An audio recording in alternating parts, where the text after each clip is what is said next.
no Campeonato Brasileiro e é um ótimo visitante. Tem uma grande campanha também fora de casa. Mas o Vasco, na aplicação, na organização, na vontade, derrota esse Cruzeiro. Aí aos 7 do primeiro tempo. Paulo Henrique aos 15 do segundo. Vasco da Gama 2, Cruzeiro 0. Guilherme Silva. Vamos nessa, José Manuel de Barros termina o jogo em São Januário.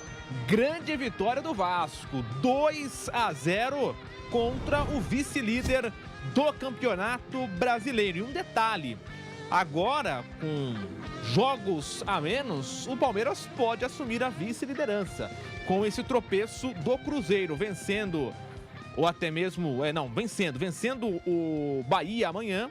O Palmeiras passa o Cruzeiro com 2 jogos a menos. Então, uma situação ainda mais confortável para o Palmeiras em relação ao Cruzeiro. E o Flamengo também fica confortável, já que neste momento é líder com 2 jogos a menos em relação à equipe do Cruzeiro. Vamos falar bastante de Vasco, de Cruzeiro, dos jogos de amanhã com Bahia e Palmeiras, Bragantino e Santos, Corinthians e Flamengo. Bruno Prado, São Januário faz aquela festa porque, assim, o time do Vasco é um time que tem algumas peças importantes que fazem gols, como nós citamos aqui o Ryan, que é uma promessa, o próprio Verratti, o Coutinho, que estando bem fisicamente é um jogador diferenciado. O Vasco tem algumas peças, mas no conjunto da obra é um time limitado. Isso não é um demérito, não é uma crítica, mas é um time que passa por dificuldades e não consegue contratar boas peças em todas as posições. Então, um resultado desse em casa tem que ser muito comemorado. E tem aquela questão, no ano passado o Vasco só não caiu porque conseguiu bons resultados em casa e no retrospecto geral só perdeu 2 vezes em São Januário no Brasileiro do ano passado. Então mostra essa força do Vasco em São Januário esse ano. Teve alguns tropeços até em casa, a campanha desse ano é um pouco pior do que foi no ano passado em casa, mas esses pontos em casa para o Vasco são preciosos demais, né, Bruno Prado? Sim, e o Vasco, ele tá num bom momento. São Januário é fundamental pro Vasco, tem que ganhar em casa. A metade, o Campeonato Brasileiro é um campeonato que tem como característica que praticamente metade dos times, eles passam o campeonato, não inteiro, mas até metade do segundo turno, mais ou menos, metade dos times tem preocupação com a parte de baixo da tabela.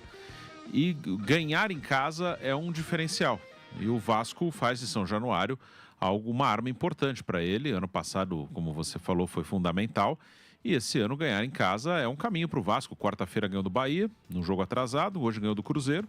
Então o Vasco, pela primeira vez, ele consegue ficar aliviado no campeonato. Ainda precisa somar pontos, claro, não pode vacilar. Mas ele abre 8 pontos para o 17º colocado, que agora é o Juventude, com o empate contra o Internacional. Então o Vasco, ele respira, está na 10ª posição, está ali numa zona de Sul-Americana. Ano passado terminou em 10º, que, como eu falei, pela característica do brasileiro, o 10º lugar, ele não é tão confortável. O 10º colocado, ele, na pontuação, normalmente ele não fica tão distante do 17º. Então, abrir 8 pontos é muito bom. O Vasco tem 25 jogos, o Juventude, o Vitória e o Fortaleza tem 24. Mas o Fortaleza ele tem 24 porque ele tem ainda um jogo atrasado. O Juventude também já jogou, tem 24, mas tem um jogo atrasado. Mas o jogo atrasado do Juventude é Palmeiras aqui em São Paulo, então é muito difícil o Juventude somar ponto.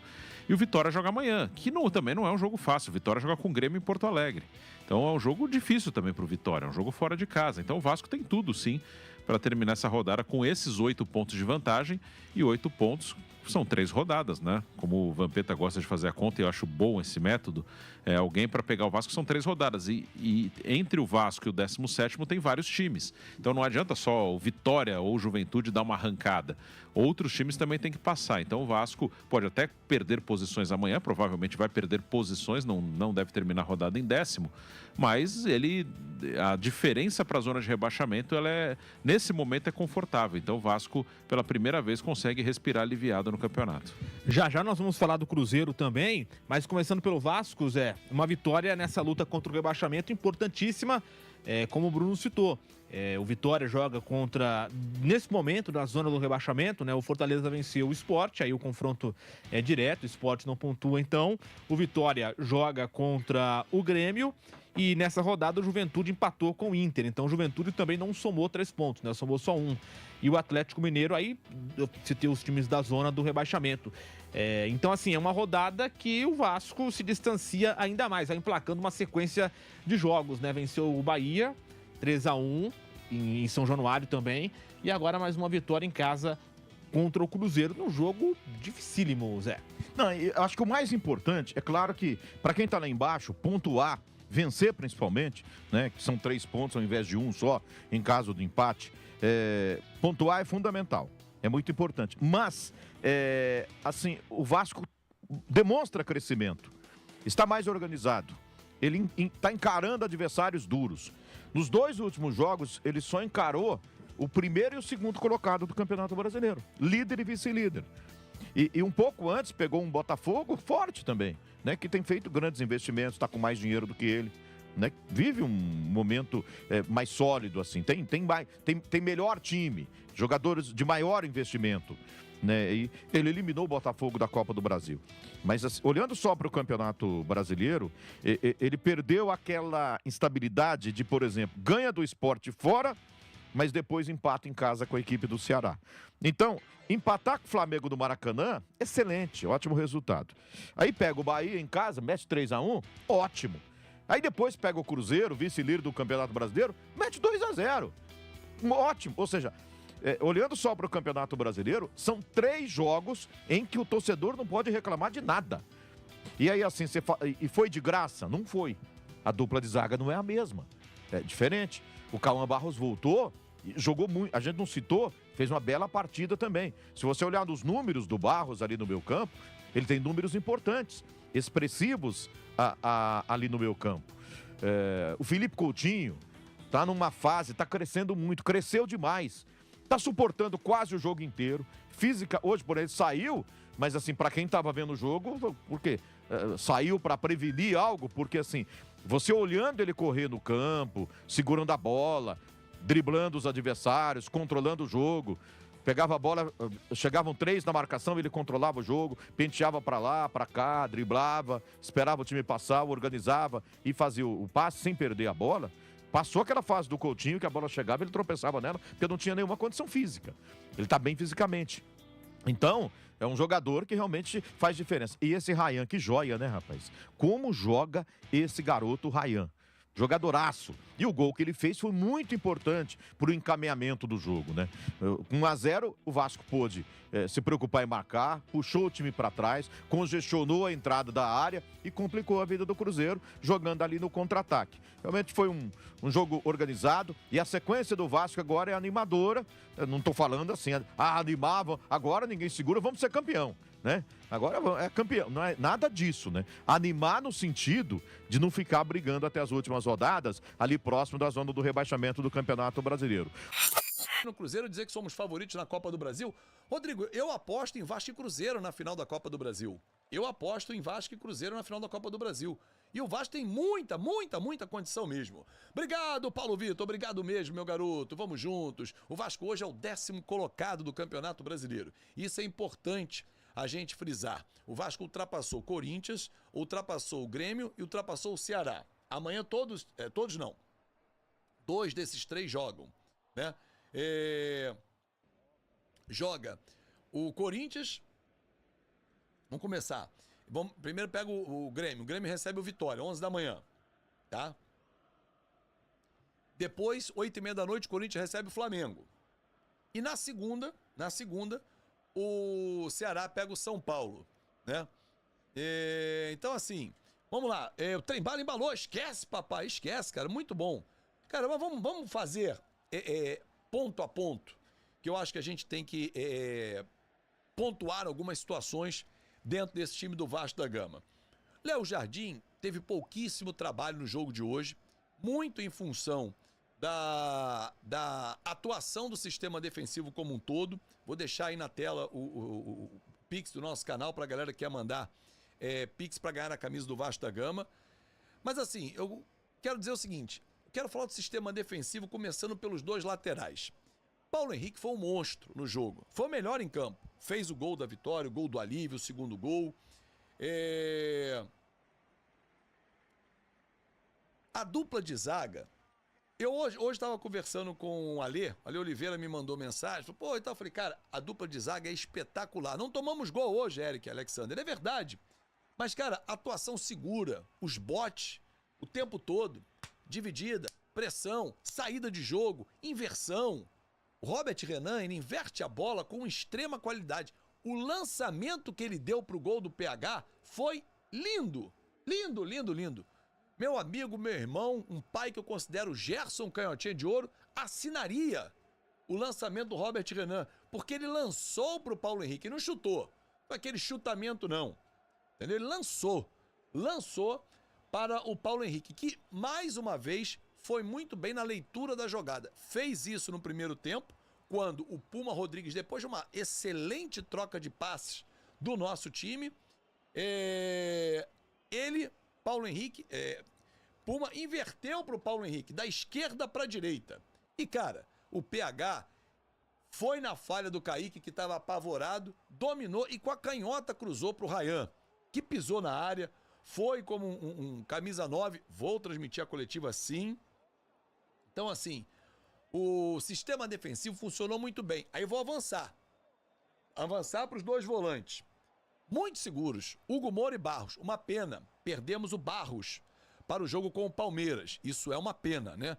Porque o Barros tem sido uma peça muito importante para o nosso time. Mas nós perdemos o Barros, suspenso pelo terceiro cartão amarelo, né? Então a gente não vai ter o Barros nessa partida. Quem vai entrar? Vamos ver o que o Diniz vai entender, né? Como leitura de jogo. Mas a tendência é que ele coloque o Cocão. Porra, Fábio, você quer o Cocão? Não. Mas se a gente olhar o cenário, é o cara da função. Paulinho seria espetacular, mas não é. Não acho, não tem nem entrado, né? Parabéns pela vitória do Vasco. Valeu, Romeu Barbosa. Estamos juntos, meu garoto. Juntos com você aqui no Fanático Vascaíno. Cara, tem muita coisa legal pra acontecer, pra gente falar. Nós vamos levar nossa live aqui até depois da entrevista coletiva do Fernando Diniz. As estatísticas mostram que o Vasco foi um time atuante, né? O Vasco fez 12 finalizações, 4 no alvo. Ah, mas o Cruzeiro teve 21. Porra, mano, 3 só no alvo. O Vasco foi muito mais efetivo, né, do que o Cruzeiro. Posse de bola, principalmente por conta do segundo tempo, foi 53 Cruzeiro, 47 Vasco. Mas o Vasco jogou muita bola mesmo. E mereceu vencer o jogo, né? Mas, lembrando só, que a nossa zaga, meus amigos, Cuesta é craque, tô sonhando, calma. É um grande jogador, né? Parece que não vai cair mais. É uma dúvida que eu nunca tive, Evanilton. O time oscilava, o time não jogava bem, mas é uma dúvida que eu nunca tive.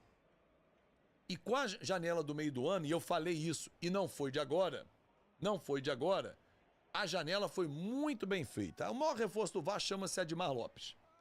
Ele soube fazer as negociações, ele soube trazer os jogadores, e o time do Vasco conseguiu ter peças que vieram para ser titulares absolutas. O Vasco trouxe jogadores que incontestáveis. Eu vejo o Vasco com a grande chance, doutor Cícero Ludieiro, de ir a uma Libertadores via Copa do Brasil. E enxergo a possibilidade de a gente pegar o Cruzeiro e ganhar deles, como ganhamos hoje. Só que o jogo será no Maracanã. Quero avançar um pouquinho. Falei do Barros, falei do Hugo, jogaram muito bem. Mais uma partida do Coutinho. Cara, o Coutinho está gastando a bola. Está jogando exatamente o que nós esperávamos. O time encaixou, o Coutinho, a técnica dele sobressai. Quando ele não faz a jogada individual, ele serve um companheiro. Serviu o David, serviu o Puma, que ele foi no fundo, ao invés de bater, cruzou, ao invés de cruzar, voltar pro Coutinho, ele bateu no gol, teve um desvio. Mas, cara, numa boa, Coutinho tá jogando pra cacete. Vou falar do Verratti. Antes, Danilo, eu não tô falando em cima de 2 vitórias. Eu tô fazendo um recorte. O Vasco já não perde há 7 jogos. Tá? O Vasco vem de 3 vitórias e 4 empates. Aí eu vou recortar só o Campeonato Brasileiro, tá? Só para que você possa entender. O Vasco, nos últimos 5 jogos do Campeonato Brasileiro, ele venceu o Sport, empatou com o Ceará, empatou com o Flamengo, venceu o Bahia e venceu o Cruzeiro. Então, de 15 pontos disputados, de 15, o Vasco conquistou 11. Se você acha que essa conta não é boa, ou que não mostra uma recuperação do Vasco, aí desculpa. Né? Então, tá faltando um pouquinho mais de capricho no teu entendimento, ou de qualquer outro, né? Mas assim, uma outra coisa que me chama muito a atenção. Nós, quando fomos pegar a sequência, esquece Sport e Ceará. Flamengo, Bahia, Cruzeiro e Palmeiras. O que foi dito? Porra, o Vasco vai pegar nos 4 próximos jogos times que estão no G6 do Campeonato Brasileiro. O Flamengo ficou pelo caminho, no empate, com o Vasco tendo chance de ganhar o jogo. Ganhamos do Bahia, ganhamos do Cruzeiro, que vem o Palmeiras. Que vem o Palmeiras. Simples assim. Verdade, a Donai mandou 2-0 antes do jogo. É isso. E Danilo, vai representar o Fanático lá no Allianz. Eu acho que a gente tá tendo, Diego Gomes, boas notícias, né? Agora, aí eu vou avançar. Ryan, jogando pra cacete. Ryan explodiu na mão do Fernando Diniz. Esquece. Não vou nem falar do Piton, gente, que o Piton não se sabe nem quando ele volta, nesse momento. Ainda tá na parte com Desp e tal. Mas assim, Ryan tá sobrando na turma, jogando pra cacete o Ryan. E com confiança. Você repara que ele tá jogando com confiança, né? Nuno e Verratti. O Verratti caiu muito de rendimento, mas ele é um cara importantíssimo defensivamente, o Verratti. Por isso que o Diniz o mantém. Porque ele tem sido importantíssimo defensivamente. Ele salvou um gol que o Kaique ia meter no gol, ia ser difícil, aquela bola estava de frente pro Léo Jardim. Ele, na disparada ali da intermediária, travou, tomou a pancada e vambora. Agora, puxar contra-ataque, velocidade, aí não é o caso. Nuno tem oscilado, tem se desgastado muito, participa demais do jogo. Isso talvez o coloque numa condição técnica em que ele oscile. Aí vem o banco. Andrés Gomes, David, Matheus França, ótimas opções que nós temos agora. Entraram bem? Mais ou menos. Mais ou menos. O David perdeu 2 oportunidades. O Andrés teve uma chance boa que ele não conseguiu dar o passe, ele foi tentar o remate, arrematou errado. E o Matheus França tá ganhando confiança. Então assim, se a gente olhar hoje, o time do Vasco da Gama, antes da janela, para depois da janela, porra, é um outro time. Se a gente ganhasse hoje 3-4-0, era absurdo? Não. Ganhamos bem, com autoridade, 2-0. Sofremos, tivemos alguns sustos? Normal. O time do Cruzeiro está brigando pelo título brasileiro. Onde nesse momento, o Vasco não está. Agora, isso significa que o Vasco nunca vai brigar pelo título brasileiro? Não nessa temporada, mas está se estruturando. Acredito no meu time com essa vitória de hoje, com o Coutinho jogando fino da bola, tendência a subir muito na tabela. Concordo, Sérgio Biagio. Concordo com isso. Família Vascaína. Que noite especial em São Januário. O Gigante da Colina mostrou força, personalidade e venceu o Cruzeiro com autoridade, embalando a 2ª vitória seguida no Brasileirão. Ryan e Paulo Henrique foram os protagonistas, mas o coletivo do Vasco merece todos os aplausos. E o detalhe, já são 4 jogos sem derrota, 7 pontos conquistados diante de Flamengo, Bahia e Cruzeiro, e uma clara evolução no time de Fernando Diniz. O torcedor tem motivos de sobra para acreditar que essa arrancada pode mudar o rumo do campeonato. E agora eu quero ouvir você. O que achou dessa vitória do Vasco? Qual jogador merece mais destaque nessa partida? Deixe sua opinião nos comentários, porque sua participação é sempre muito importante. E claro, se você curtiu o vídeo, já deixa o like, se inscreve no canal e ativa o sininho para não perder nenhuma atualização sobre o nosso Gigante da Colina. Aqui você sempre fica por dentro de tudo que rola no Vasco.